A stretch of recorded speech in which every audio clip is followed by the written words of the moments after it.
গ্রামের নাম সিমসাং। গ্রামের পাশ দিয়ে কুল কুল করে বয়ে চলা নদীটার নাম ধরে গ্রামের নাম করা হয়েছে হয়তো। নদীটার নাম সোমেশ্বরী। এই সোমেশ্বরীর আদি নাম ছিল সিমসাং। সেই থেকে গ্রামের নামও হয়েছে সিমসাং। নদীটা একসময় রাজগরিমায় বুক ফুলিয়ে বয়ে চললেও আজ তার বুক চিরে ভেসে উঠেছে মর্মভেদী বালুচর। সেই বুক চেরা যন্ত্রণায় সোমেশ্বরী নদী আর্তনাদ করে চলে প্রতিনিয়ত। সে আর্তনাদ মানুষের কানে পৌঁছয় না। মৃত্যুর পথযাত্রী এই নদী অনেক অনেক কিছু সাক্ষী। প্রতিদিনের মতো আজও সূর্য নদীর বুকে হারিয়ে গেলে সবাই নদী সোমেশ্বরীকে একা ফেলে সিমসাংয়ের দিকে পা বাড়ায়। সূর্যাস্তের পর কেউ ভুলেও ওদিক মারায় না। জনমানবহীন অন্ধকার অন্ধকারের চেয়েও বেশি নীরব। সন্ধ্যার পর সিমসাংয়ের রূপও তাই হয়। মাঝে মাঝে দুই একটা প্যাঁচার ডাক ছাড়া আর কিছুই শোনা যায় না। মানুষে প্যাঁচার ডাককে যেমন অশুভ মনে করে, ঠিক তেমনি অশুভ মনে করে সোমেশ্বরীর পাড় আর পাড়ের সমাধিস্থানকে। নদীর ওপারে রানীক্ষং মিশন আর ছোট ছোট টিলাগুলো দিনের আলো যতটা মোহনীয় হয়ে ওঠে, রাতে তা ততই গা ছমছম করা আবেশে বেষ্টিত হয়। আর এপারে বিরিশিরি বাজার, তার মাঝখানে ছোট্ট গ্রাম সিমসাং। সোমেশ্বরী নদীর পাড়ে গারোদের বাস। গারোরা আদি ধর্ম ছেড়ে খ্রিস্টান হওয়ার পর তারা আর লাশ পোড়ায় না, সমাধি দেয়। তাই সোমেশ্বরীর পাড়ে এখন আর দাউ দাউ করে মানুষ পোড়া গন্ধ আসে না। এখন সমাধির উপরে চকচক করে সাদা ক্রুশ। বিরিশিরি বাজারের পাশেই হোলি মেরিজ চার্চ। চার্চের ফাদার ড্যানিয়েল রোজারিও অনেক বছর ধরে আছেন এখানে। রাত প্রায় 2টা। ঠিক এই সময় ফাদারের দরজায় টোকা পড়ল। Who's there? Father, it's me, Zian. Zian! Oh, my boy. এতদিন পর তুমি? Come in, my boy. Father, আপনি কেমন আছেন? আমি ভালো আছি। এতদিন পর তোমার মনে পড়লো আমার কথা? সবসময় মনে পড়ে, ব্যস্ততার কারণে আসলে আসতে পারি না। এবার অনেকদিন থাকবো। আসতে কোনো সমস্যা হয়নি তো? কি আর সমস্যা হবে, আসতে আসতে দুর্গাপুরের ডাকাতির গল্প করতে করতে আসছিলাম। ও তো ভয়। Oh, who is this beautiful young lady? এই যে ফাদার, ওর নাম আনিকা, আমার সাথেই পড়ে, আমাদের গ্রাম দেখতে এসেছে। Hello father. Hello, dear. Father, ও বলছিল দুর্গাপুরে নাকি খুব ডাকাতি হতো এবং ডাকাতরা মানুষের মেরেই ফেলতো। Yes, my child. এখন কিছুটা কমেছে, তবে এখনো মাঝে মাঝে হয়। ওসব বাদ দাও, অনেক জার্নি করেছো তোমরা, তাহলে একটু বিশ্রাম নাও। কাল সকালে প্রার্থনায় দেখা হবে। Good night. Good night father. Good night. জিয়ান ঢাকা বিশ্ববিদ্যালয়ের অ্যানথ্রোপোলজি বিভাগের 3য় বর্ষের ছাত্র। দেখতে ঠিক সুন্দর না, একটু বেশি সুন্দর। ছোটবেলা থেকে হোলি মেরিজ চার্চের হোস্টেলেই বড় হয়েছে। ছোটবেলায় তার বাবা মারা যায়। মারা যাওয়ার পর সে আর তার মা এই চার্চেই থাকতেন। তার পরিবারের আর্থিক অবস্থা খুব একটা ভালো ছিল না। বাবা মারা যাওয়ার পর আরো খারাপের দিকে চলে গেল। বাবা মুসলিম হলেও মা গারো ছিলেন। বাবা মারা যাওয়ার পর মা চার্চের বাইরে মোম, ক্রুশ এসব বিক্রি করতেন। মাও মারা গেছেন বছর 2 হল। এখন ফাদার আর আনিকা ছাড়া তার আপন বলতে তেমন কেউই নেই। আনিকা তার সাথে একই ডিপার্টমেন্টে পড়ে, ভারী মিষ্টি মেয়ে। জিয়ানের এই বিশ্ববিদ্যালয়ে যাওয়ার পেছনে ফাদারের অনেক অবদান, তাই সুযোগ পেলেই চলে আসে এখানে। রাতে খাবার টেবিলে বসে খাবার খাচ্ছে জিয়ান, আনিকা আর ফাদার। আচ্ছা ফাদার, আমাদের সোমেশ্বরীকে কি এখনো সবাই অভিশপ্ত মনে করে? ইয়েস মাই সান, সে এক ভয়ঙ্কর অভিশাপ। সে অভিশাপ এত তাড়াতাড়ি শেষ হবে না। তোমরা এখনো এসব থেকে বের হতে পারলে না। তুমি কি বের হতে পেরেছো মাই সান? নো ফাদার, এখনো মাঝে মাঝে দুঃস্বপ্ন দেখে ঘুম থেকে চমকে উঠি। মা বলতো আমাকে নাকি প্রায় রাতে ডেমন্স অ্যাটাক করতো। মনে আছে ফাদার, মাঝে মাঝে রাতে আমি চিৎকার দিয়ে ঘুম থেকে উঠে যেতাম। মনে হতো কেউ আমার বুকের উপর উঠে বসে আছে। হাত পা নাড়াতে পারতাম না, চিৎকার করার চেষ্টা করতাম, তাও পারতাম না। অনেকক্ষণ পর খুব জোরে চিৎকার দিয়ে উঠতাম। তবে এখন মনে হলে হাসি পায়। মা আর তোমরা ভাবতে ভূত টুত, ওসব ভূত টুত কিছুই না। আসলে আমাদের ভাষায় একে বলে স্লিপিং প্যারালিসিস। বিষয়টা এমন যে Stop. Listen, my son. Medical science is true. কিন্তু সত্যের পেছনে আরো সত্য থাকে, সে সত্য ভেদ করা যায় না। আচ্ছা, কাল রাতে কি নিয়ে কথা বলছিলি বলতো? আরে ধুর, বাদ দে তো, ও কিছু না। বল না, আমাকে বলতে সমস্যা কি? সমস্যার কিছু নেই, শুনলে তুই হাসবি। হাসবো না, বল না প্লিজ। আমাদের এখানের মানুষের ধারণা এখানে পিচাস আছে। কি? পিচাস? পিশাচ নামটা শুনেছিলাম, কিন্তু পিচাসটা আবার কি? It's not a joke. আচ্ছা আচ্ছা, সরি সরি সরি, আর হাসবো না। আচ্ছা, আগে বলতো এই ডেমন্স অ্যাটাক বিষয়টা কি? আরে বোবা ধরা নামটা শুনিস নাই? ক্রিশ্চিয়ানরা একে ডেমন্স অ্যাটাক বলে। মা গাঢ় ভাষায় আরেকটা কি যেন বলতো, আসলে মনে নেই ওভাবে। যাই হোক, যেটা বলছিলাম, সেই পিচাসের হাত থেকে বাঁচার কোনো উপায় কারো জানা নেই, জানিস? কি করে সেই পিচাস? বিভৎসভাবে মেরে ফেলে, কাউকে ছাড়ে না। সন্ধ্যার পর তো নদীর পাড় আর সমাধির আশেপাশে কেউ যাই না। তুই এসব বিশ্বাস করিস? আমার কথা বাদ দে, চল তোকে এক জায়গায় নিয়ে যাই। আরে আরে, কই নিয়ে যাচ্ছিস? আরে চল না। দেখ জিয়ান, আমি এসব একদম বিশ্বাস করি না। কিন্তু তোকে কি আমি বিশ্বাস করতে বলেছি? তুই চল তো। ওকে নিয়ে আর পারা যায় না, চল। কই যাবি? বাড়িটা ঠিক বাড়ি নয়, একটা পুরনো মন্দির কিংবা কোনো উপাসনালয় হবে। একসময় হয়তো খুব চকচকে গোছানো ছিল, কিন্তু এখন দেখেই মনে হয় শখানেক বছর ধরে এদিকে কেউ উকিঝুঁকি দেয় না। দেয়াল বেয়ে গজানো গাছ আর শ্যাওলাগুলোই যেন আধিপত্য করছে বাড়িটিতে। কেমন একটা স্যাঁতস্যাঁতে পরিবেশ। একপাশের দেয়াল বেয়ে অনবরত পানি পড়ছে। এত পানি কোথা থেকে আসছে কে জানে।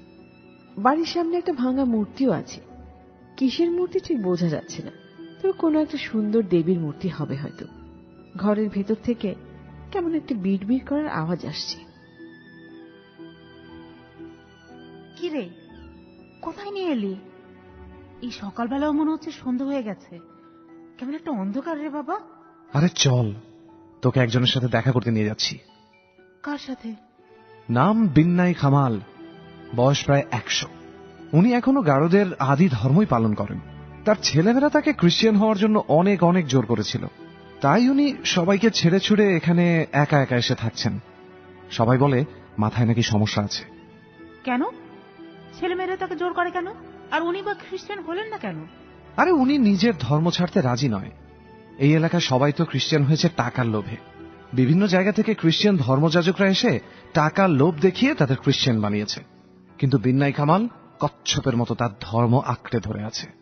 যেহেতু বেশিরভাগই খ্রিস্টান হয়ে গেছে, তাই উনি সমাজ ছেড়ে এখানে একা একা থাকেন আর কি।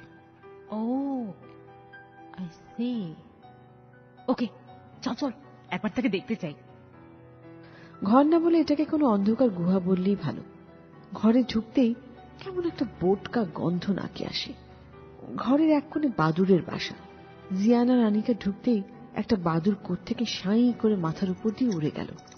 একপাশে একটা চৌকি মতো, সেটার উপর ডাকমান্দা পরে বসে আছে সুঠাম দেহের একজন। তাকে দেখে কোনোভাবেই মনে হচ্ছে না বয়স 100-র কাছাকাছি। পা দুটো সামনের দিকে ছড়িয়ে বসে কি কি যেন বলছেন। তার চোখ দুটো দেখলেই বোঝা যায় কত কিছুর সাক্ষী সে চোখ।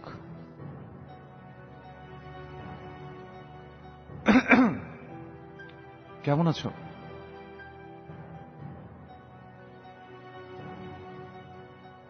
চিনতে পেরেছ?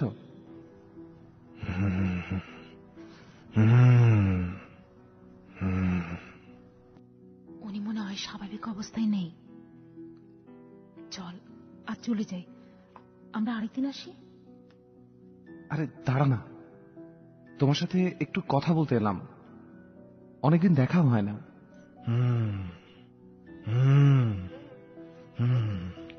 কেমন আছো তুমি? ভালো ভালো ভালো ভালো। ওর নাম আনিকা, আমার বন্ধু। তোমাকে দেখতে এসেছে। বস বস বস। আপনার এখানে থাকতে কষ্ট হয় না? না, একদম না, একদম না। একদম না। এখানে থাকতে ভয় করে না? করে, ভীষণ ভয় করে, ভীষণ ভয় করে। কি ভয়ঙ্কর, কি ভয়ঙ্কর, কি ভয়ঙ্কর। আচ্ছা মেশো, এই সেই গল্পটা একবার বলো না। আজ না, আজ তারা চলে যা, যা যা। ও আচ্ছা আচ্ছা আচ্ছা আচ্ছা, ঠিক আছে, আজ যাই তাহলে। আমরা না হয় কাল আবার আসবো। এই আনিকা, চল। আজ আসি তাহলে আমরা। রাত তখন প্রায় 3টা। এখানে রাত 3টা একদম শহরের মতো নয়। চারিদিকে কেমন যেন ঘোর লাগা পিন পতন নীরবতা। মাঝে মাঝে দুই একটা অদ্ভুত প্রাণীর আওয়াজ সে নীরবতাকে আরো নীরব করে তোলে। চার্চের বারান্দায় বসে আছে জিয়ান আর আনিকা। আচ্ছা ধর আমি মরে গেলাম, তখন তুই আমার জন্য একটা কাজ করতে পারবি? চর মেরে তোর এসব ভীমরতি ছুটাবো আমি? আজ একটা কথা বলে জায়গা পাস না? না আহা, করবি কিনা বল। না, করব না। তা করবি কেন?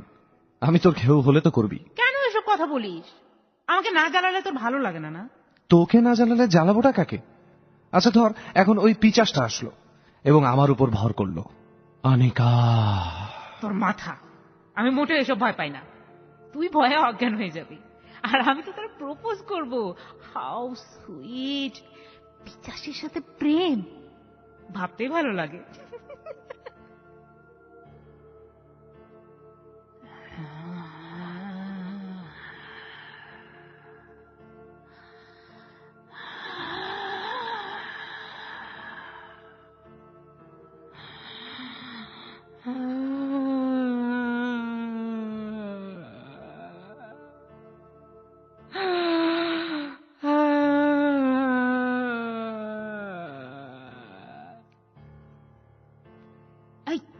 জিয়ান, কে যেন কাঁদছে। আরে না, টিলার ওপরে কোনো জন্তু টন্তু ডাকছে মনে হয়। এখানে অনেক অদ্ভুত অদ্ভুত জীবজন্তু থাকে।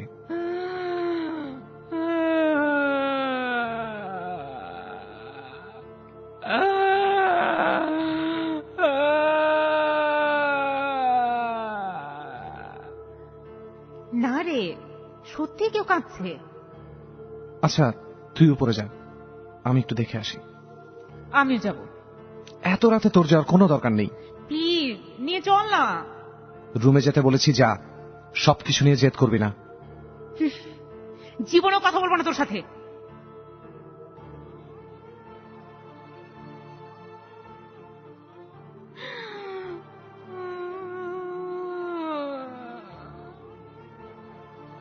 আনিকা, তোকে বলেছিলাম রুমে যা।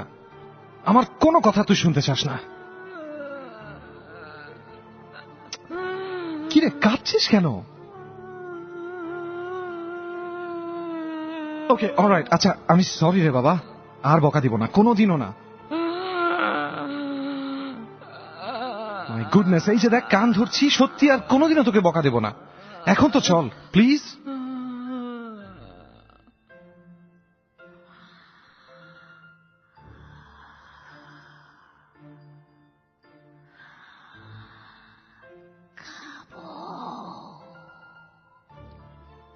কি খাবি মানে? একটু আগে না ডিনার করলাম, আর তুই এভাবে নাকিয়ে কথা বলছিস কেন? চল আমার সাথে, ক্ষুধা লাগছে, খাবো। তোর কি বেশি খারাপ লাগছে রে?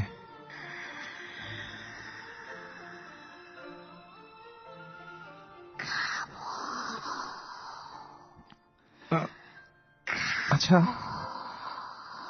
আচ্ছা ঠিক আছে চল। জিয়ান, এই জিয়ান, ওখানে কি করছো? কিছু না ফাদার, আনিকার সাথে একটু হাঁটতে এসেছিলাম, আসছি। জিয়ান, তুমি দ্রুত চলে এসো, খুব খুব দ্রুত, একদম পেছনে তাকাবে না। কিন্তু কিন্তু আনিকা।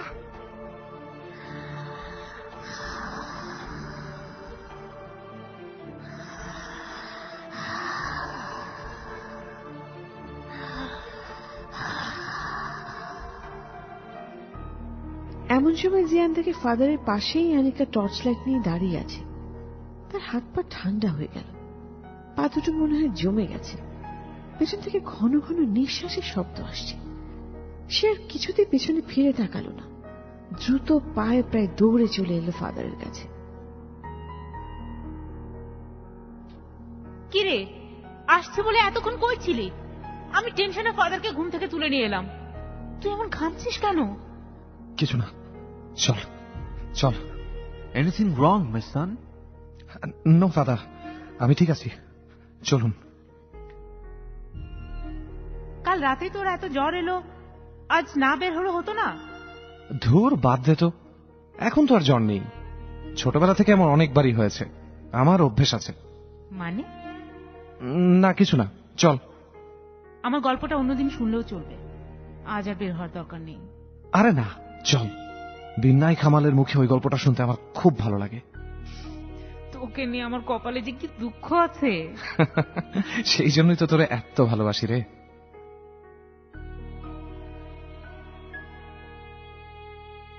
মিশো, চলে এসেছি। গেল, আবার গেল। গেল মানে? কি হয়েছে আবার? সব রক্ত চুষে খেল। আরে মুখটা সাদা পাথরের মতো হয়ে গেছিল। কার? কি হয়েছে মিশো? ওই বাড়ির মেসমিক নকরেক কাল রাতে গেল, একেবারে গেল। এখন কি অবস্থা? সমাধিস্থলে নিয়ে গেল, নিয়ে গেল, নিয়ে গেল। কিভাবে কি হলো? মেসমিকের মাইয়ের বিয়ে। কাল রাতে বিয়ের দাওয়াত দিয়ে ফিরছিল সোমেশ্বরীর পা ধরে। নদীর পাড়ে আসতেই ওই বট গাছটা নিচে পয়সা কাটছিল। বউ সেজে, নয়া বউ। মিসুমিক মেশো তো সবই জানতো, তাও এত রাতে সোমেশ্বরীর পাড়ে গেল কেন? অন্য রাস্তা ছিল না, ছিল না, ছিল না। নকরে গিয়ে জিজ্ঞেস করলো, কাঁদছ কেনে? কথা কয় না। আবার জিজ্ঞেস কই, আবারও জিজ্ঞেস করল, কই যাইবা মা তুমি? এত রাতে মেয়ে মানুষ একা বের হলা কেন? চলো মা, পৌঁছে দেই। তারপর? তারপর তারপর ঘোমটা তুললে তাকালো, মুখটা শুয়োরের মতো। মেসমিক দৌড় দেওয়ার জন্য পেছনে ফিরল।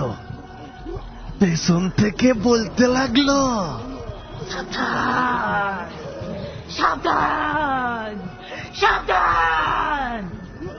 মেসমিক তবুও সামনে গেল। একটু দূরে যেতেই দেখে একটা সাদা ঘোড়া দৌড়ে আসছে। একটু কাছে আসছি, দেখে এটা ঘোড়া না, হাজার হাজার শুকর দৌড়ে আসছে। সে কি করবে কিছু বুঝতে পারল না, পেছনেও যেতে পারছে না। সে ঠায় দাঁড়িয়ে থাকলো। শুয়োরগুলো তার নখদর্পণে এসে মিলিয়ে গেল। সে আবার দৌড়াতে থাকলো। সে যেখানেই পা ফেলছিল সেখানে মনে হচ্ছে পায়ের নিচে কোনো হাজার হাজার ইঁদুর পায়ের নিচে মরে যাচ্ছে, আর একটা অদ্ভুত আওয়াজ হচ্ছে। নাড়ি ভুড়ি বেরিয়ে যাচ্ছে, সেসব নাড়ি ভুড়ি ওর পায়ের পেঁচিয়ে যাচ্ছে। এভাবে সে বেশি দূর যেতে পারল না, মাঝ রাস্তায় বসে পড়ল। তারপর আবার সেই আওয়াজ শুনতে পায়, সাবধান, সাবধান, সাবধান, সাবধান। মাথা তুলে সামনে তাকাতেই দেখলো সেই ঘোমটা পরা বউ বসে আছে, কাঁদছে। অদ্ভুত শব্দ কইরে কাঁদছে। আর তারপর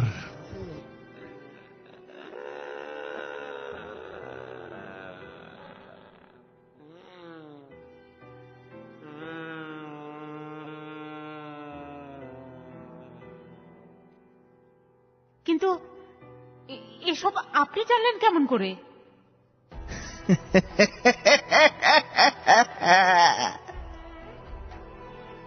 জিয়ান আর আনিকা চলে এলো। যাওয়ার পথে ওরা সমাধিস্থানের সামনে গেল।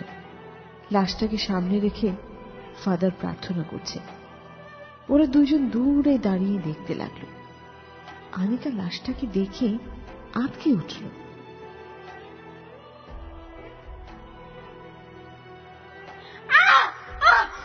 এই, ভয় পাস না।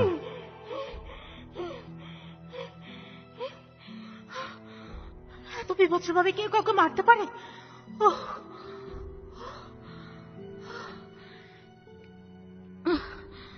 তুই দেখেছিস মুখের মাংসগুলো খাপড়ে খাপড়ে তুলে ফেলেছে। আর আর ওই যে হাত পা গুলো দেখ, কেমন কেমন কুকুরে আছে। দেখে মনে হচ্ছে কি প্রচন্ড কষ্ট পেয়েছে। একটু একটু শান্ত হ, চল এখান থেকে। আসলে তুই আজ প্রথম দেখেছিস তো, তাই এমন লাগছে। এখানকার সবার এসব দেখতে দেখতে অভ্যেস হয়ে গেছে রে। কিছুই তো বুঝতে পারছি না, এসব কি হচ্ছে? আমাকে বলবে একটু? কি আবার হবে?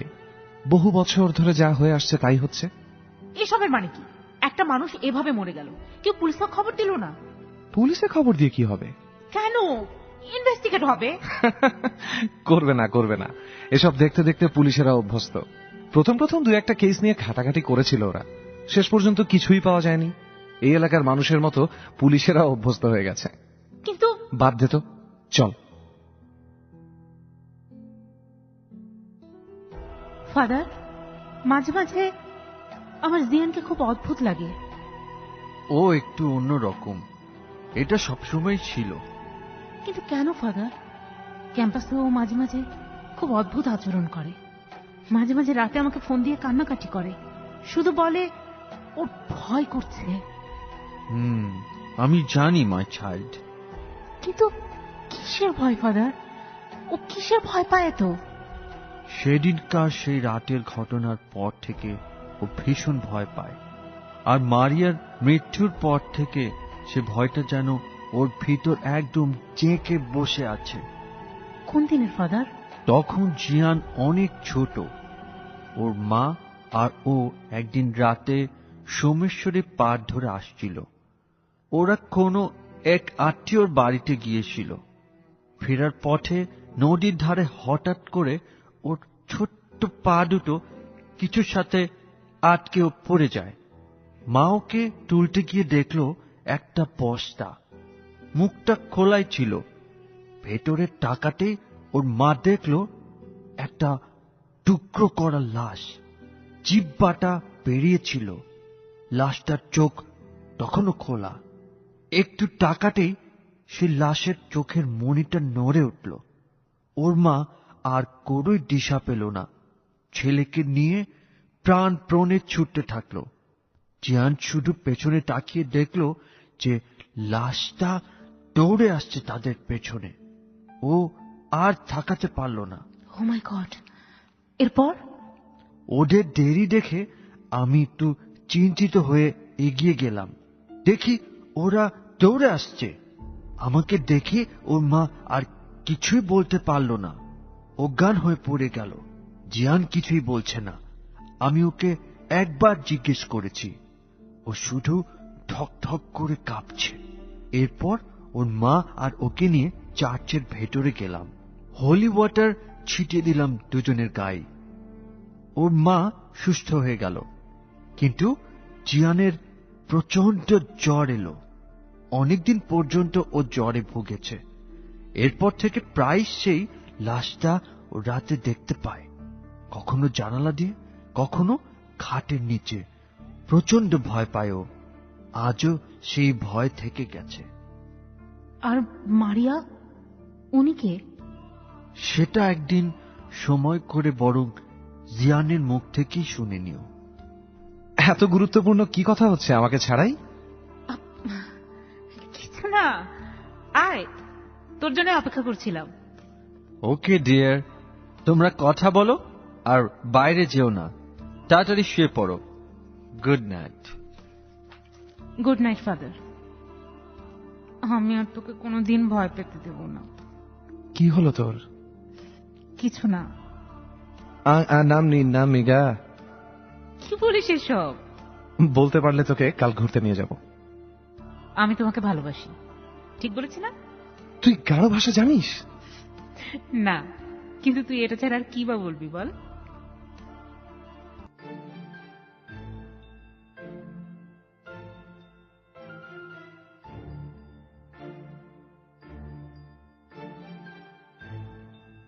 আচ্ছা, বিনয় খামারের কাছে আর নিয়ে গেলি না তো? কি যেন গল্প শোনাবি? গল্পটা যদি আমি তোকে শোনাই? তুই শোনাবি? প্লিজ শোনা না। শোনাবো, তবে আমি যেহেতু বিশ্বাস করে শোনাবো, তুইও বিশ্বাস করেই শুনবি, নো হাসাহাসি। আচ্ছা ঠিক আছে। আচ্ছা শোন, এখন তো গ্রামে ইলেকট্রিসিটি এসেছে, আরো কত কিছু, মানুষজন বাড়ছে, কিন্তু তুই যেমন দেখছিস কিছুদিন আগেও, মানে আমার বয়স যখন 12 কি 13, তখনও এমন ছিল না।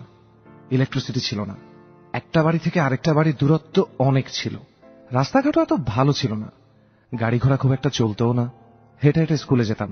সেই সময়টাতে হুট করে পিচাসটা খুব জ্বালাতন শুরু করেছিল। আচ্ছা, এই পিচাসটা এলো কোথা থেকে, কেন এলো? আচ্ছা আচ্ছা, সেই গল্পটা আগে বলি তোকে। এখানে সবার ধারণা সবাই খ্রিস্টান হয়ে যাওয়াতে গারোদের আদি দেবতা তাতারারা বুগা তাদের অভিশাপ দিয়েছিল, এবং তার অভিশাপ দিয়ে চলে যাওয়ার পর কিছুদিন পর্যন্ত সব ঠিকই ছিল, কিন্তু কিছুদিন পর এখানে হঠাৎ সাপের উপদ্রব খুব বেড়ে গেল। সাপ? তাও আবার নির্দিষ্ট দুটো সাপ। সাপ দুটো স্বাভাবিকের চেয়ে অনেক বড় ছিল, আর সাপ দুটোর রং ছিল গাঢ় নীল। গাঢ় নীল রঙের সাপ? Are you serious? ইয়েস, একদম গাঢ় নীল। শরীরের আর কোথাও কোনো রং ছিল না, কোনো দাগ ছিল না। এরপর শোন, সাপ দুটো কাউকে কামড় দিত না। ওই যে উঁচু উঁচু টিলাটা দেখতে পাচ্ছিস, ওখানে ওখানে থাকতো। এমনিতে ওদিকে কেউ খুব একটা যেত না। সাপ দুটো আসার পর থেকে একদমই যাওয়া বন্ধ করে দিল। মাঝে মাঝে রাতেই ওখান থেকে কি সব আওয়াজ আসতো, সেই আওয়াজ ঠিক কোনো কিছুর মতোই না, কেমন যেন। আর কিছুদিন পর থেকে একটা অদ্ভুত ঘটনা ঘটা শুরু করলো। কি ঘটনা? ঘটনা হচ্ছে, গ্রামে কারো বাচ্চা টাচ্চা হলে তাকে বাঁচানো যেত না। ঘটনাটা এমন যে, কারো বাচ্চা হলে সেই বাচ্চা প্রথম কিছুদিন কিচ্ছু খায় না, আর শুধু কাঁদে। এভাবে না খেয়ে থাকতে থাকতে কিছুদিন পর বমি শুরু হয়। একসময় বাচ্চাটা রক্ত বমি করা শুরু করে। এভাবে মাসখানেক গেলেই বাচ্চাটা মরে যায়, এবং মরার সময় তার চোখ মুখ সব কালো হয়ে যায়, শরীরে এক ফোঁটা রক্তও থাকে না। এরপর? প্রায় 8-10টা বাচ্চা এমন হওয়ার পর সবাই মিলে বিধুর কাছে গেল। সাজনের নতুন একটা ছেলে বাচ্চা হয়েছে। অনেক বছর তার কোনো সন্তান হয় না। অনেক কিছুর পর এই একটা সন্তান এসেছে তার ঘরে। এই সন্তানকে সে কিছুতেই পিচাসের হাতে দেবে না, তাকে বাঁচাতেই হবে। তাই সাজং ও গ্রামের আরো কিছু লোক মিলে বিধুর কাছে গেল। বিধু এই এলাকায় সবচেয়ে নামী ওঝা ছিল আর কি, এখন আর নেই। যাই হোক, বিধু সব শুনে এখানে আসে, এবং সে গ্রামে পা দিয়েই কেমন যেন চমকে ওঠে।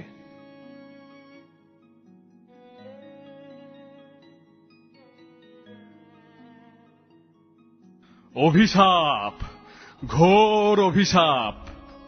বাবা, কি হয়েছে বাবা? এত বড় কঠিন জিনিস ঢুকেছে তোদের গ্রামে, এর পিছু ছাড়ানো এত সহজ নয় রে। আমার ছেলেটা কি বাঁচবে না বাবা? উপরওয়ালাকে ডাক, তোদের ঘরটা দেখা। চল দেখি, তোদের ঘরটা দেখা। চলেন বাবা, এইদিকে।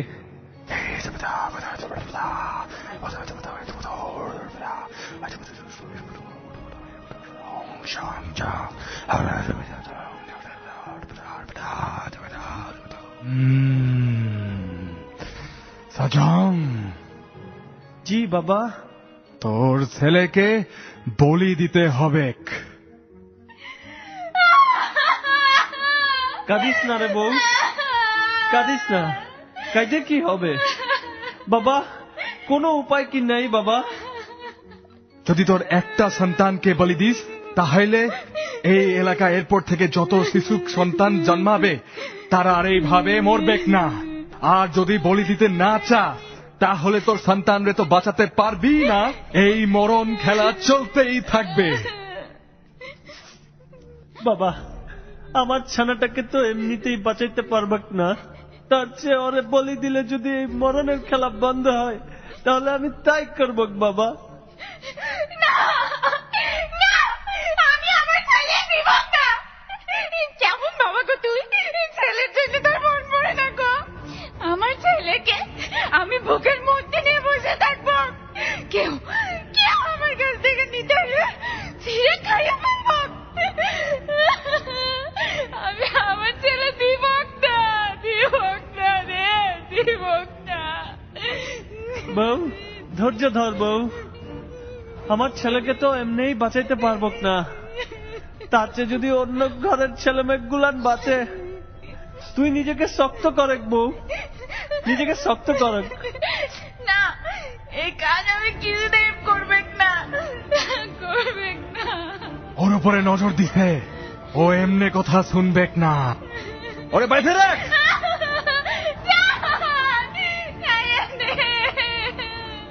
সারা দিন ড্যানিকে বেঁধে রাখা হলো। সারা বাড়ির মধ্যে কেমন যেন একটা কালো ছায়া ভর করে আছে। বিধু সারাদিন ধরে এক নাগারে মন্ত্র পড়েই যাচ্ছে, চোখও খুলছে না। সে বলছে ঠিক সন্ধে নামার আগে সে বলবে এরপর কি করতে হবে, তার আগে যেন কেউ তাকে বিরক্ত না করে। সূর্য পশ্চিম আকাশে মিলিয়ে যাবার আগেই বিধু চোখ খুলল।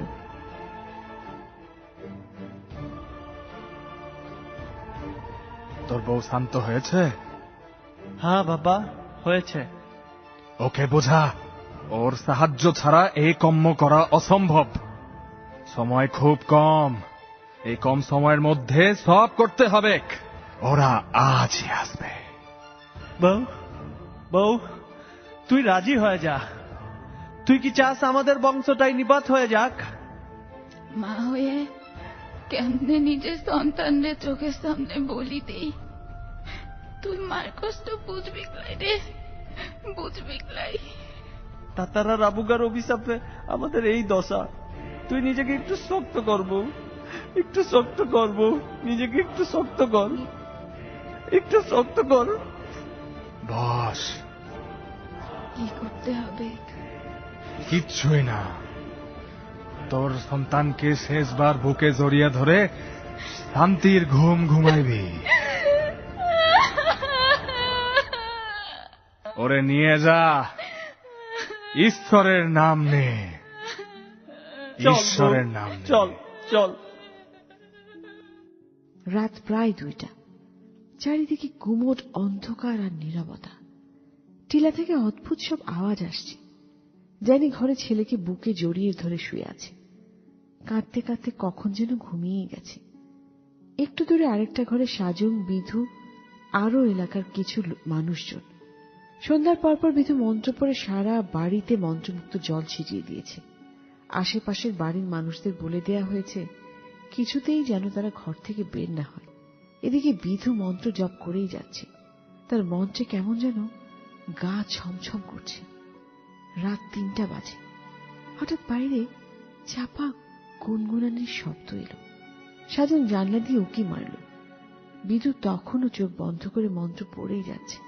তারপর সাজনকে দেখল তাতে তার হাত পা হিম হয়ে এলো। সে আর নড়তেও পারছে না। চোখ বড় বড় করে তাকিয়ে আছে নিজের ঘরের দিকে। তার কলিজা যেন শুকিয়ে এসেছে, হাত পা থরথর করে কাঁপছে।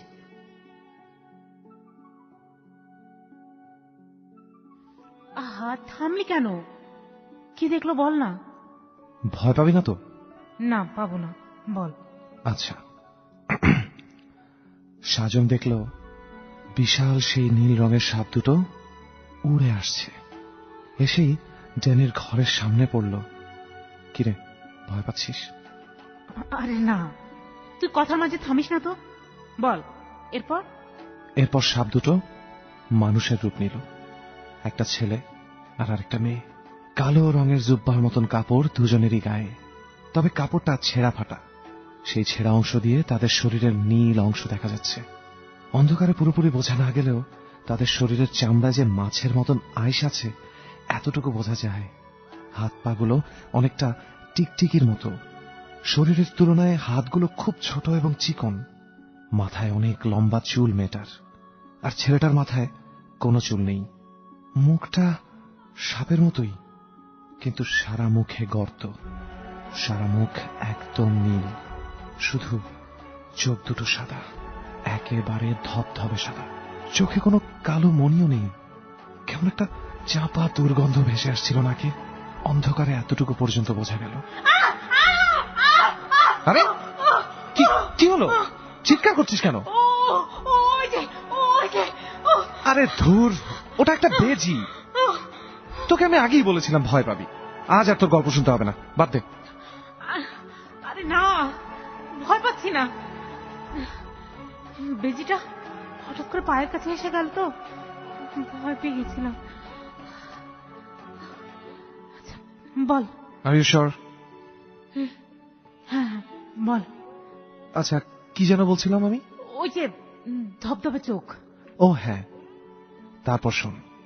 প্রথমে মেয়েটা বন্ধ দরজা দিয়ে ঘরের ভেতর গেল, তারপর কিছুক্ষণ পর খালি হাতে বেরিয়ে এলো। এরপর ছেলেটা ভেতরে গেল এবং কিছুক্ষণ পর বাচ্চাটাকে কোলে নিয়ে এলো। বাচ্চাটাকে মেয়েটার হাতে তুলে দিল। মেয়েটা আবার সাপ হয়ে বাচ্চাটাকে নিয়ে উড়ে গেল, আর ছেলেটা ঘরের ভেতর চলে গেল। মানে কি? বিষয়টা আসলে এমন যে ওরা প্রথমে আসে, তারপর যদি দেখে বাচ্চাটা ছেলে, তাহলে ছেলেটা ভেতরে যায়, বাচ্চাটাকে মেয়ের হাতে তুলে দিয়ে নিজে বাচ্চার রূপ নিয়ে শুয়ে থাকে, আর মেয়েটা বাচ্চা নিয়ে উড়ে চলে যায়। আর যদি বাচ্চাটা হয় মেয়ে, তাহলে ঠিক তার উল্টোটা হয়। তারপর সে বাচ্চার রূপ নিয়ে বাড়িতেই থাকে, ইচ্ছে করে কিছুদিন খায় না, শুধু কাঁদতে থাকে। একসময় রক্ত বমি করা শুরু করে এবং মরার ভান করে। এরপর সবাই যখন মৃত ভেবে বাচ্চাটাকে সমাধি দিয়ে দেয়, সেদিন রাতে সমাধি থেকে বেরিয়ে চলে যায় ওই টিলায়। Oh my God, is it true? Of course, শুনতে গল্পের মতো শোনালেও এটাই সত্য। বাচ্চাগুলো নিয়ে ওরা কি করে? খেয়ে ফেলে, তাই তো ওরা পিচাস। কি বলিস? তারপর শোন, সেদিন রাতটা কেটে গেল। সাজং এসব দেখে প্রায় অসুস্থ হয়ে গেল। বিধু তাকে মন্ত্র পড়া জল খাইয়ে কোনো রকমে সুস্থ করে তুলল, গায়ে তাবিজ বেঁধে দিল। সকালে উঠে যথারীতি বাচ্চা কান্না শুরু করল। না না না, সোনা বাচ্চা আমার, আহারে কাঁদিস না বাবা। এই শুনছিস রে ছেলের বাপ, ছেলের তো আমার কান্নাই থামছে না রে। ভালো ছেলে আমার, কি হইলো এক রাতেই? তোর ছেলের কান্না থামবে না রে বউ। কেন, কি হয়েছে রে? কি শুনা, ওই ছেলেকে নিয়ে বাইরে আয়। একটা বড় কড়াই আন। এই যে বাবা, বড় কড়াই। এবার তেল দে কড়াইয়ে। বাবা দিয়াছি বাবা। আগুন জ্বালা, আগুন জ্বালা। বাবা তেল তো টকবক করছে। তোর ছেলেকে নিয়ে আসতে বল।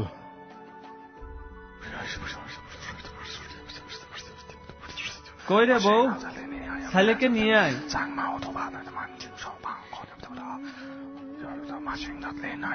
আসি। এত বড় কড়াইয়ে তেল গরম করতে ঢুকছেন? ছেলেকে দে।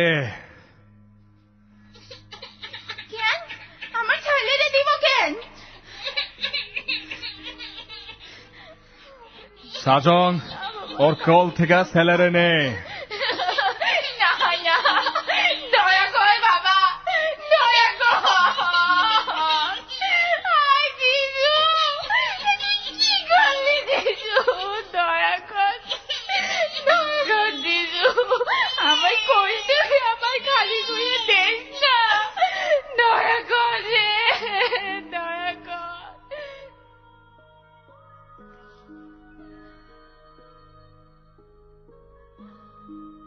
তারপর বিধু বাচ্চাটাকে নিয়ে সেই গরম তেলের মধ্যে ছেড়ে দিল। সবাই অবাক হয়ে তাকিয়ে থাকলো। ড্যানি তো পাগলের মতন কাঁদছে, সাজংও কাঁদছে গলা ফাটিয়ে। বাচ্চাটা খুব অদ্ভুতভাবে গোঙাতে শুরু করলো এবং তেলে ছেড়ার সাথে সাথে একটা বিভৎস রূপ নিল, অর্ধেক সাপ আর অর্ধেক মানুষ।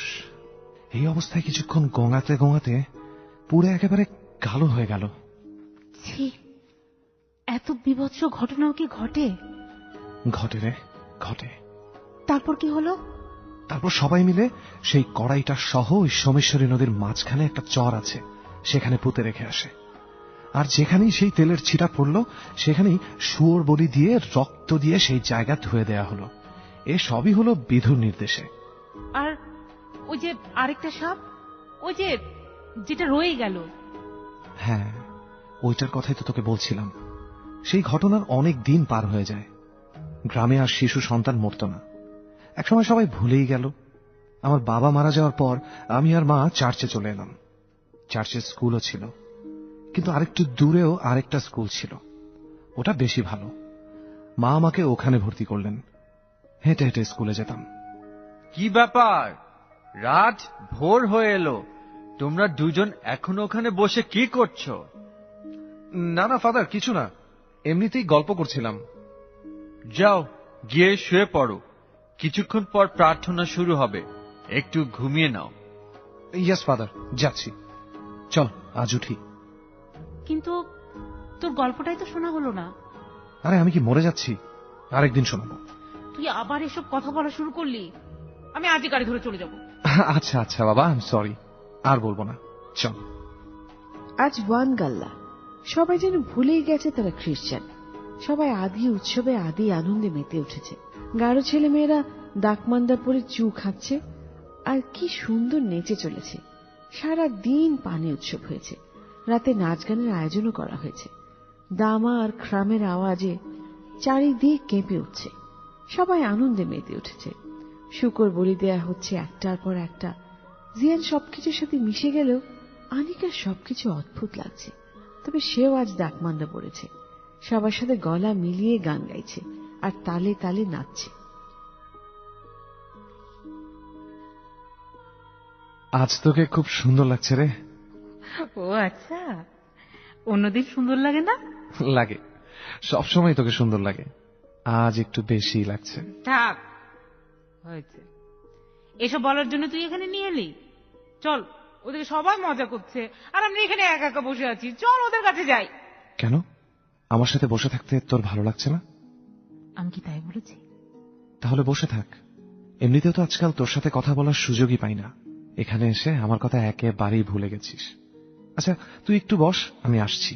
একদম নড়বি না কিন্তু, আমি যাব আর আসবো। আরে কোথায় যাচ্ছিস? শোন, বস, আমি আসছি।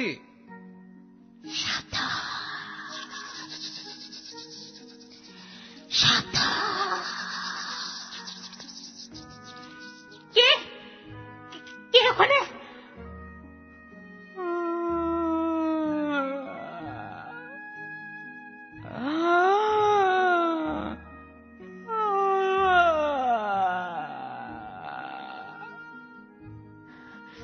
জিয়ান, জিয়ান তুই দেখ, দেখ এসব কিন্তু আমার একদম ভালো লাগে না। আর এসব ফালতু ভয় দেখাবি না আমাকে, আমি ভয় পাই না।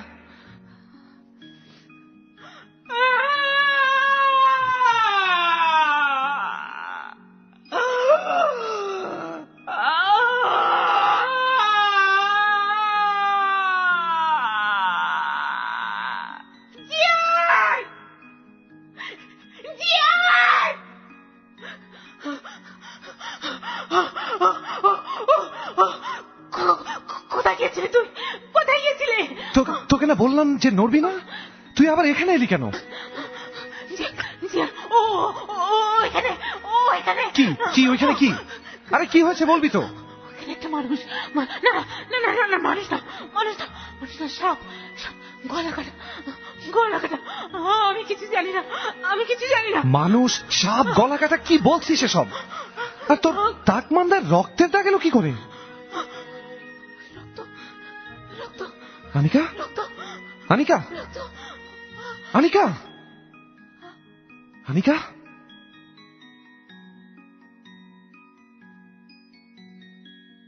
মাই চাইল্ড, এখন কেমন ফিল করছো? এখন ভালো আছি ফাদার। ফাদার, ওর গায়ে প্রচন্ড জ্বর, এখন কি করব? এখানে জিসাসের হোলি ওয়াটার আছে, ওর গায়ে একটু ছিটিয়ে দাও আর একটু একটু করে খাওয়াবে, জ্বর সেরে যাবে। একটু সময় লাগবে, কিন্তু চিন্তার কিছু নেই।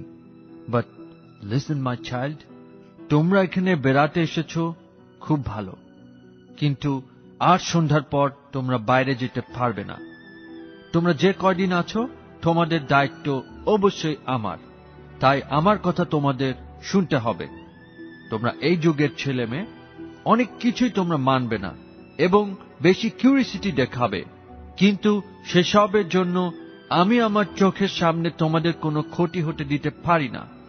সৃষ্টির এমন অনেক রহস্য আছে যা ভেদ করা যায় না। অনেক রহস্য আনসলভড অবস্থায় কালের গহ্বরে রয়ে গেছে। আর জিয়ান, তুমি এখানে বড় হয়েছ, তুমি তো কিছুটা জানো। তুমি নিশ্চয়ই চাও না আনিকার কিছু হোক, অতএব আমি যা বলছি তোমরা ঠাই করবে। কিন্তু ফাদার, আমি আর কোনো কথা শুনতে চাই না। তোমার এখন বিশ্রাম প্রয়োজন, তুমি ঘুমাও। জিয়ান, তুমি ওর কাছেই থাকো, কোন কিছু দরকার হলে আমাকে ডাক দেবে, আমি চার্চে আছি। Yes father. Good night father. Good night, take care. তোর কিছু হলে আমি মরে যেতাম। আমার কিছুই হতো না, তুই আছিস না। আমি যত তাড়াতাড়ি সম্ভব তোকে এখান থেকে নিয়ে যাব, বুঝলি? না, আমি যাব না, আমার এখানে ভালো লাগছে। আচ্ছা, তোর ওই বাকি গল্পটা বলি না তো, এখন বল। ওই গল্প তোর আর শুনতে হবে না। কেন? তুই কি ভাবছিস এসবের জন্য আমি অসুস্থ হয়ে গেছি? আমি যাই ভাবি, ওসব গল্প তোর আর শুনতে হবে না, ব্যাস। তুই যদি আমাকে গল্পটা না বলিস তাহলে আমি রাতে ওই নদী পাড়ে যাব, তখন বুঝবি। আনিকা, সবকিছু নিয়ে কেন জেদ করিস? আচ্ছা ঠিক আছে, তোকে গল্প বলতে হবে না, তুই যা এখান থেকে। রাগ করছিস কেন? তুই রাগ করলে আমি কোথায় যাব? তুই ছাড়া আর কেউ আছে আমার? তাহলে বল। তুই যে নাছরবান্দা এটা আমি আগেই জানতাম। আচ্ছা ঠিক আছে, বলছি। এই জন্যই তোকে এত এত এত ভালোবাসি। বল বল। কোথায় যেন ছিলাম, ইদানিং সব খালি ভুলে যাই। ওই যে তুই হেঁটে হেঁটে স্কুলে যেতি। ও হ্যাঁ, তো ওই সময় আবার হঠাৎ গ্রামে এমন বাচ্চারা মরে যেতে শুরু করলো। কিন্তু এবার আর একদম ছোট্ট বাচ্চারা মরত না, বড় বড় বাচ্চারা মরত। আর সবগুলো বাচ্চাই ছিল মেয়ে, এবং সবাই সুইসাইড করত। সুইসাইড? Yes, suicide. একটা মেয়ে পানিতে ডুবে মারা গিয়েছিল। কয়েকজন বলেছিল তাকে নাকি নিচ থেকে ঝাঁপ দিতে দেখেছে। আবার আরেকটা মেয়ে, সে স্কুলের বাথরুমে মারা গেল, দেয়ালের সাথে মাথা বাড়ি দিয়ে দিয়ে থেতলে দিয়েছিল। সেটা ছিল সবচেয়ে বিভৎস। তুই দেখেছিলি লাশটা? কি যে বাজে দুর্গন্ধ ছড়িয়েছিল। সবাই বলল পা পিছলে পড়ে গেছে। আরেকটা কথা কি জানিস? কি? এরপর সেই বাথরুমটার কাছে গেলেই কান্নার শব্দ আসত। কিছুদিন পর বাথরুমটাকে লক করে দিল ওরা। যাই হোক, ৩-৪ জনের এমন হওয়ার পর সবাই বুঝতে পারল নিশ্চয়ই সেই পিচাস আবার এসেছে। যেহেতু মেয়ে সাপটা বেঁচে আছে, অতএব সেই মেয়ে সাপটা তার সঙ্গীর মৃত্যুর প্রতিশোধ নিতে এসেছে। বিধু ততদিনে আর নেই, অতএব গ্রামের লোকজন একেবারে অসহায় হয়ে গেল। এবার ওই ড্যানির কথা মনে আছে তোর? সেই ছেলেকে বলি দিয়ে ড্যানি প্রায় পাগলের মতন হয়ে গিয়েছিল, জানিস? এরপর অনেকদিন পর তার আরেকটা মেয়ে হল, আমার সাথেই পড়তো। ওর নাম মারিয়া। মেয়েটা খুব সুন্দর ছিল, কি যে মায়াবী চেহারা ছিল, আজও আমার চোখে ভাসে। মারিয়ার চুলগুলো ছিল আমাদের ছেলেদের ক্রাশ। ইয়া লম্বা লম্বা চুল ছিল। আমার খুব ভালো বন্ধু ছিল, এই ধর বেস্ট ফ্রেন্ড বলা যায়। একসাথে স্কুলে যেতাম, ঘুরতাম, চার্চে যেতাম। সেই মারিয়া হঠাৎ অদ্ভুত আচরণ শুরু করে দিল। একা একা থাকতো, আমাদের সাথে কথাও বলতো না। বিশেষ করে আমার সাথে যে ও কথা না বলে থাকতে পারে আমি বিশ্বাসই করতে পারতাম না। স্কুলেও যেত না, শুধু গাছের উপরে উঠত, আর মাঝে মাঝে মাথা ঘুরে অজ্ঞান হয়ে যেত। ড্যানি মাসি তো আবার পাগলের মতন হয়ে গেলেন, কি করবে কিছুই বুঝতে পারছে না। এভাবে কিছুদিন পার হলো। একদিন সন্ধে হয়ে গেল, তাদের মেয়ে আর ফেরে না। সাজং তো তন্ন তন্ন করে খুঁজছে, কোথাও পাচ্ছে না। শেষে কাল সকালের জন্য অপেক্ষা করতে থাকলো সাজং আর ড্যানি। সেদিন রাতে সাজং স্বপ্নে দেখে তার মেয়ে এসেছে।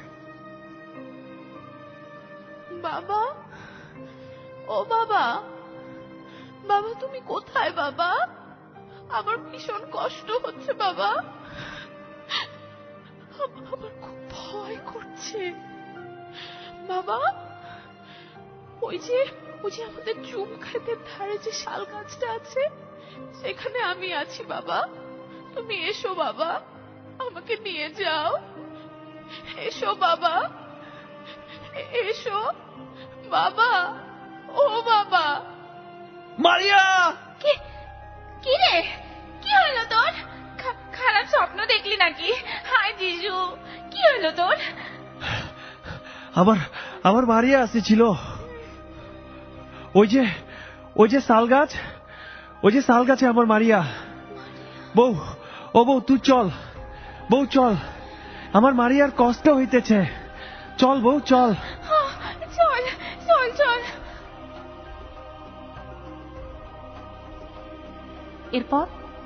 এরপর ওরা আর গ্রামের আরো কিছু মানুষ মিলে জুম খেতে গেল। আমিও ছিলাম সাথে। কি বিভৎস চেহারা হয়েছিল মারিয়ার। জিভাটা এক হাত বেরিয়ে ঝুলছিল, হাত পা সব কেমন যেন কোকড়া লেগে গেছে, চোখ দুটো খোলাই ছিল। দেখেই মনে হচ্ছে প্রচন্ড যন্ত্রণা পেয়ে মরেছে। লাশটা গাছের সাথে ঝুলছিল ওরই ওড়না দিয়ে। কিন্তু সবচেয়ে অবাক করা বিষয় কি জানিস? ও যেভাবে ঝুলেছিল তাতে মনে হয়নি যে ও গলায় দড়ি দিয়েছে। তাহলে ওর পায়ের আঙুলগুলো তখনও মাটি স্পর্শ করেই আছে, আর ওড়নাটাতে কোনো গিট্টু ছিল না, হালকাভাবে পেঁচানো ছিল। আর যে ডালটার সাথে ঝুলেছিল সেটা এতই চিকন ছিল যে একটা ছোট্ট বাচ্চা ঝুলে থাকলে ওটা ভেঙে পড়ত। পুলিশ আসলো না? পুলিশ এসে কি করবে? সবাই যা বোঝার বুঝে নিল আর কি। আমি খুব কেঁদেছিলাম জানিস। এরপর থেকে এসব চলেই আসছে। বিভিন্ন ওঝা টোঝা ধরে তাবিজ কবজ করে আটকে রাখা যায় না। কিছুদিন ভালো থাকে, আবার যেই কে সেই। বিধু থাকলে হয়তো কিছু করতে পারতেন, কিন্তু তিনি তো নেই। এর কোনো সমাধান নেই? জানি না রে। এখন তুই একটু ঘুমানোর চেষ্টা কর প্লিজ।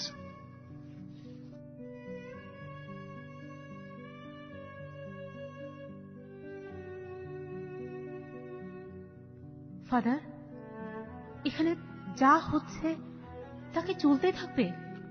একমাত্র জিসাস জানে। এর তো একটা সমাধান করা দরকার। এর সমাধান কেউ জানে না my child. No one knows. Father, আমি একটু বাইরে যাচ্ছি। জিয়ান ঘুমোচ্ছে, তাই ওকে ডাকিনি। একটু ঘুমাক, সারা রাত ঘুমায়নি। তুমি একা কোথায় যাচ্ছ? এদিকেই হাঁটতে যাচ্ছি। কদিন জ্বরে শুয়ে থাকতে থাকতে শরীরে ব্যথা হয়ে গেছে, একটু হেঁটে আসি। ঠিক আছে, বেশি দূরে যেও না, আর তাড়াতাড়ি চলে এসো। Okay father. Okay, God bless you. সকাল থেকে আনিকার মনটা খারাপ হয়ে আছে। কেন জানি ড্যানি আর মারিয়ার জন্য তার খুব কষ্ট হচ্ছে। চার্চ থেকে বেরিয়ে এসে ড্যানির সাথে দেখা করতে গেল। ড্যানি তাকে দেখি দৌড়ে এলো। মারিয়া, মারিয়া, তুই আসলি এতদিন পর। তোর মায়ের কথা মনে পড়লো। মানে? কত কত যে কাঁদিয়েছি তোর জন্য। তুই তুই আর যাবি না, যাবি না তো মারিয়া? মা, যাবি না তো মারিয়া? বউ, কে এসেছে রে? ওই দেখ, দেখ কে আইছে। আমাদের মারিয়া, আমাদের মারিয়া। মারিয়া? আয় আয় আয় আয় না, এদিকে এদিকে আয় আয় আয়। কে গো মা তুমি? মারিয়া, মারিয়া, মারিয়া। আরে আরে, কি কি কি আবার কি জিজ্ঞেস করছিস? তুই তুই চিনছিস না? মারিয়া, মারিয়া, আমাদের মারিয়া, মারিয়া। মানে? হ্যাঁ হ্যাঁ, আমি মারিয়া। মারিয়া, ভয় পেও না মা। মেয়েটা মরে যাওয়ার পর থেকে বউটার যে কি হইল, যারে দেখে তারে মারিয়া মনে করে। না না, তুই তুই আমার মারিয়া না। হ্যাঁ মা, আমি তোমার মারিয়া। আমার আমার মারিয়া, আমার মারিয়া মরেনি গো। আমার খুব কষ্ট হচ্ছে, খুব কষ্ট। প্রেতাত্মা, প্রেতাত্মা না, কোন প্রেতাত্মা মারেনি। ওই ওই ওই ওই কামাল, ওই কামাল, ছাড়বেক না, ছাড়বেক না, ওরে ছাড়বেক না, ছাড়বেক না। হয়েছে তো, এবার চল ঘরে চল। হাই মা, তুমি একটু দাঁড়াও। জি, আমি আছি। কে গো তুমি মা? আমি আমি জিয়ানের বন্ধু। আমার নাম আনিকা। ওর সাথে গ্রামে কিছুদিন ঘুরতে এসেছি। জিয়ান তো আমার মারিয়ার খুব বন্ধু ছিল, একসাথে স্কুলে যাইত। আমার মারিয়া চলে যাওয়ার পরে জিয়ান খুব কান্নাকাটি করত। কতদিন দেখি না, অনেক বড় হয়েছে মনে হয়। হ্যাঁ, ও ঘুমাচ্ছে তো, তাই নিয়ে আসিনি। আমি ওকে আসতে বলবো একদিন। তা আমার কাছে কি দরকার মা? না না, কোনো দরকার নেই। জিয়ানের কাছে মারিয়ার কথা শুনেছি। শোনার পর থেকে খুব খারাপ লাগছে। একবার আপনাদের দেখার খুব ইচ্ছে হলো, তাই দেখতে এসেছি। ও আচ্ছা আচ্ছা, একটু বসো মা, আমি আসছি। জি। এই নাও মা, এই ক্রুজটা তোমার কাছে রাখো। এটা সব সময় মারিয়ার গলায় থাকতো। তোমারে দেওয়ার মতো আর কিছুই তো নাই আমার কাছে। এর চেয়ে ভালো আর কি দিতে পারবেন? আমি সবসময় এটা আমার সাথেই রাখবো। আচ্ছা, উনি কি বলছিলেন খামালের কথা? ওসব কিছু না মা, সারাদিন বকবক করে, কি কি যে বলে। ওসব কথা কানে নিলে চলবে কেমনে? আচ্ছা মা, এদিকে আসলে আবার এসো। নিশ্চয়ই আসবো। ছাড়বেক না, ছাড়বেক না, ছাড়বেক না। সাজনের বাড়ি থেকে বেরিয়ে আনিকার কেমন যেন মন আরো খারাপ হয়ে গেল। সে মারিয়ার ক্রুশটা হাতে নিয়ে নেড়ে চেড়ে দেখছিল। ক্রুশটার প্রতি তার কেমন যেন একটা গভীর মায়া বোধ হচ্ছে, কেন সে নিজেও জানে না। হঠাৎ তার বিন্যাই খামালের কথা মনে পড়ল। ড্যানির কথাগুলোকে সাজন পাগলের প্রলাপ বললেও আনিকার কোথায় যেন খটকা লাগছিল। নিজের অজান্তেই সে বিন্যাই খামালের বাড়ির দিকে পা বাড়াল। রাত প্রায় 12টা বাজে। আনিকা ফেরে না, তাকে কোথাও খুঁজে পাওয়া যাচ্ছে না। এদিকে ফাদার পায়চারি করছে ঘন ঘন। আশেপাশে সব জায়গায় খোঁজ লাগানো শেষ, আনিকাকে কোথাও খুঁজে পাওয়া যাচ্ছে না। এমন সময় চার্চের দারোয়ান গিসিক হাঁপাতে হাঁপাতে এল। Father, father, father! ঘিসিক, কি হয়েছে? তুমি হাঁপাচ্ছ কেন? What happened? ফাদার, ওই খামালের বাড়িতে। কি হয়েছে খামালের বাড়িতে? বলবে তো? আমি আনিকা দিদির খোঁজ করতে করতে ওখানে চলে গিয়েছিলাম। কাছাকাছি যেতেই খামালের বাড়ির ভেতর থেকে কেমন যেন অদ্ভুত আওয়াজ শুনতে পেলাম। তারপর? আমি বাড়ির ভেতরে গেলাম, যে জানালা দিয়ে উকি দিতেই দেখলাম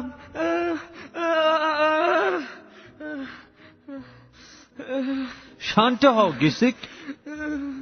এই, কেউ ওর জন্য একটু পানি নিয়ে আসো তো। এখন ঠিক আছো গিসিক? জি ফাদার, আমি ঠিক আছি। আচ্ছা, এবার তাহলে শান্ত হয়ে বলো তো কি দেখেছ? দেখলাম বিন্যাই খামাল, তার গায়ে কোনো জামা কাপড় নেই।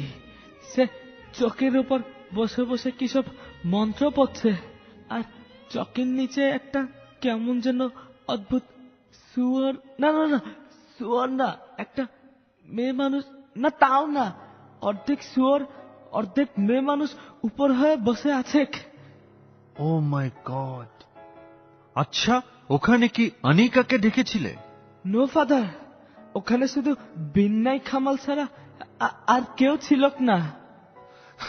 ফাদার, ফাদার, আনিকা এসেছে। হ্যাঁ, আনিকা এসেছে? আমি আসছি এক্ষুনি। গিসিক, চলো আমার সাথে, তোমাকে চার্চ থেকে হোলি ওয়াটার দেই। আনিকা খুব স্বাভাবিকভাবে এলো, যেন কিছুই হয়নি। সে স্বাভাবিক ভঙ্গিতে কথা বলছে। তুই কোথায় ছিলি আনিকা? আমি তো বলেই গিয়েছি, হাঁটতে যাচ্ছি। তুই সেই সকালে বেরিয়েছিস, আর এখন ফিরছিস মধ্যরাতে। তুই কি সারাদিন হেঁটেছিস? হ্যাঁ, এই ঘুরে ঘুরে দেখতে দেখতে কখন যেন রাত হয়ে গেল, খেয়ালই করিনি। এসব কথার মানে কি আনিকা? ফাজলামো পেয়েছিস তুই? আর তোর গলায় ওই ক্রুশটা কিসের ঝুলছে? এটা এটা মারিয়ার। তুই মারিয়ার কথা একদম ভুলে গেছিস, তাই না? একদম মনে পড়ে না ওর কথা? তুই জানিস ওর কত কষ্ট হয়। খুব খারাপ করেছিস জিয়ান, তুই খুব খারাপ করেছিস। তুই জানিস না ও কিভাবে মরেছে। আনিকা, এসব কি বলছিস তুই? কি হয়েছে তোর? আর তুই এভাবে কথা বলছিস কেন? জিয়ান, তুমি শান্ত হও। আনিকা, মাই চাইল্ড, চলো চার্চের হোলি ওয়াটার তোমার গায়ে একটু ছিটিয়ে দিই। না না ফাদার, আমার কোনো হোলি ওয়াটার দরকার নেই, আমি ঠিক আছি। সারাদিন এদিক ওদিক গিয়েছ, হোলি ওয়াটার ছিটিয়ে দিলে তোমার উপর কোনো খারাপ নজর থাকবে না। আমি বলেছি না আমার কোনো হোলি ওয়াটার দরকার নেই। আমি খুব ক্লান্ত, আমি ঘুমাবো। আনিকা, তুই এভাবে কথা বলছিস কেন? এভাবে তাকাচ্ছিস কেন? আমি ঘুমাতে চাই, ঘুমাতে চাই। ওকে নিয়ে যাও জিয়ান, ও ক্লান্ত, ওকে ঘুমাতে দাও। Alright father, good night.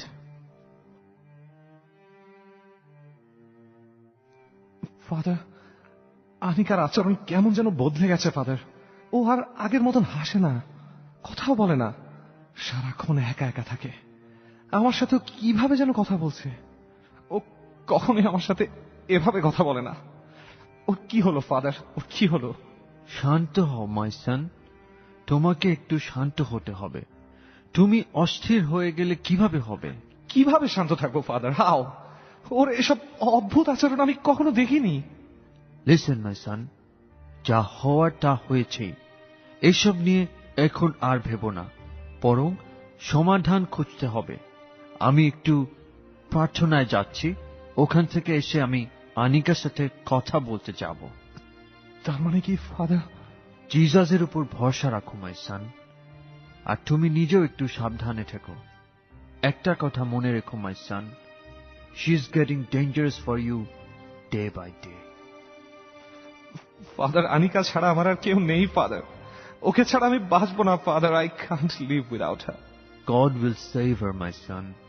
যাও, তুমি একটু বিশ্রাম নাও, এখন অনেক কাজ বাকি। আনিকা ঘরে একা বসে আছে, জিয়ান বারান্দায় পায়চারি করছে।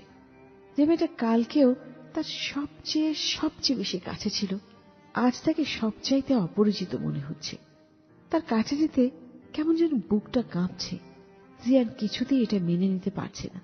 সে কিছুতেই আনিকার কাছ থেকে দূরে যেতে পারবে না। সে আনিকার রুমের দিকে গেল, তারপর দরজা খুলল। রুমের ভেতর কেমন একটা নীরবতার পিলপিল করা অন্ধকার।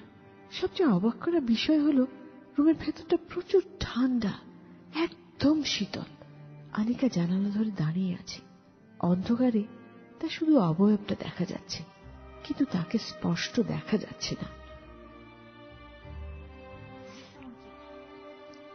আনিকা,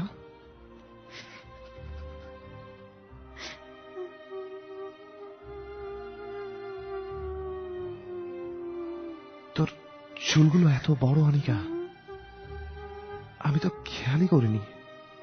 আচ্ছা, এতদিন চোখে পড়েনি কেন বলতো?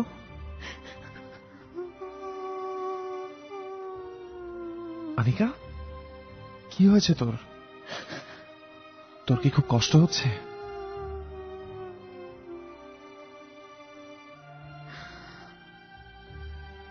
খুব কষ্ট হচ্ছে রে,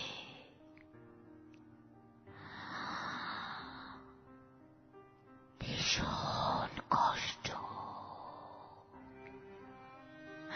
তোর কেন কষ্ট হচ্ছে আনিকা?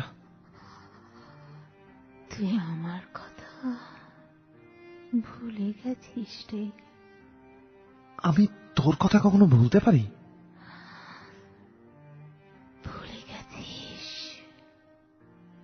জানিস আমি মরিনি, আমাকে মেরে ফেলেছে।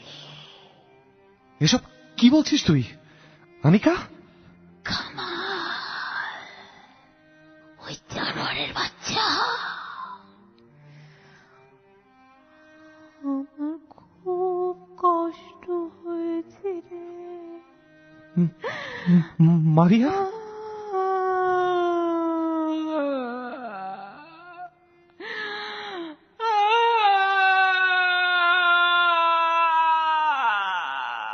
চিৎকার থামা, প্লিজ প্লিজ চিৎকার থামা। আমি আমি আর সহ্য করতে পারছি না। চিৎকার থামা, চিৎকার থামা।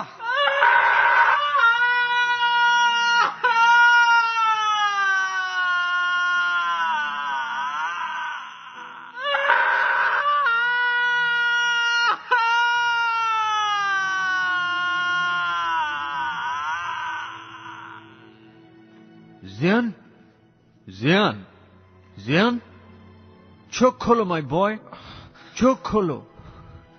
আনিকা, আনিকা, জিয়ান, আনিকা, জিয়ান, তুমি ওঠো। আনিকা। কি হয়েছে জিয়ান? আর তুমি এত রাতে ঠিলার উপর কিভাবে এলে? I don't know, father. আমি জানি না। আনিকা কোথায়? Where is she? আনিকা চার্চে আছে, ওর কাছে গিয়েছিলাম তোমাকে খুঁজতে।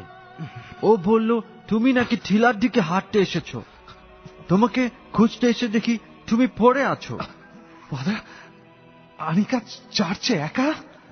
হ্যাঁ, কিন্তু ও ঠিক আছে। না ফাদার, ও ঠিক নেই। আমাদের এক্ষুনি যেতে হবে। ওদিকে কোথায় যাচ্ছ? খামালের বাড়িতে। কোনো প্রশ্ন করবেন না father, let's move.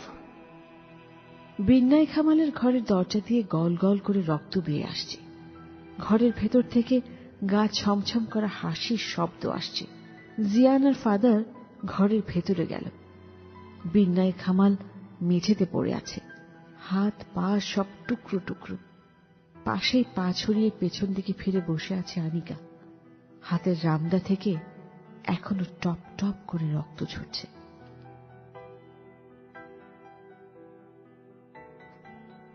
Holi Jesus! Anika, Anika. মেরেছি, মেরে ফেলেছি।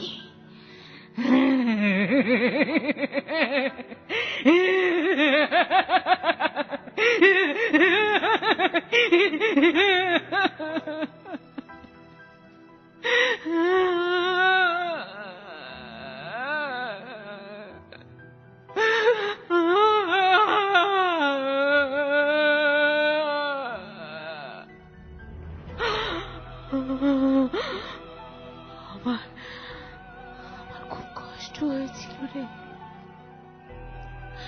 পিতাসের দোহাইতে কুকুরটা আমার শরীরটা কাঁপলে গিয়েছে।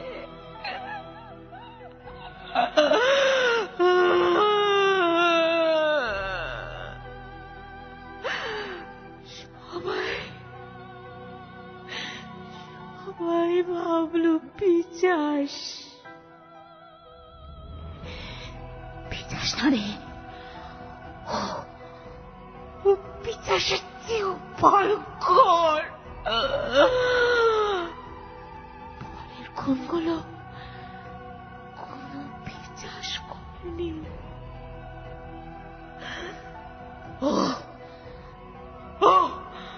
ও সবগুলো মেয়েকে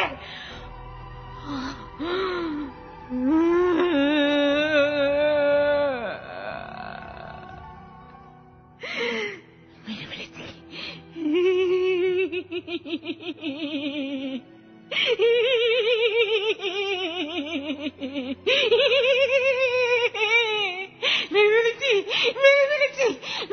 আমি টুকরো টুকরো করে ফেলেছি।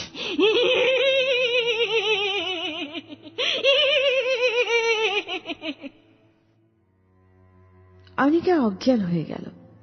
ওর হাতে এখনো মারিয়ার ক্রুশটা আছে। ফাদার আর জিয়ান ওকে নিয়ে এলো চার্চে। তারপর ধীরে ধীরে আনিকা সুস্থ হয়ে উঠল। ওদের ফেরার দিন কাছে চলে এলো। কাল সকালে গাড়ির টিকিট কনফার্ম হয়েছে। আনিকা আর জিয়ান মারিয়ার সমাধির কাছে এলো। কৃষ্ণা তার সমাধিতে দিয়ে দিল। দুজনেই ওর আত্মার শান্তির জন্য প্রার্থনা করল। ফেরার সময় জিয়ান পেছনে ফিরে দেখল মারিয়া হাসি মুখে তার সমাধির উপরে বসে আছে।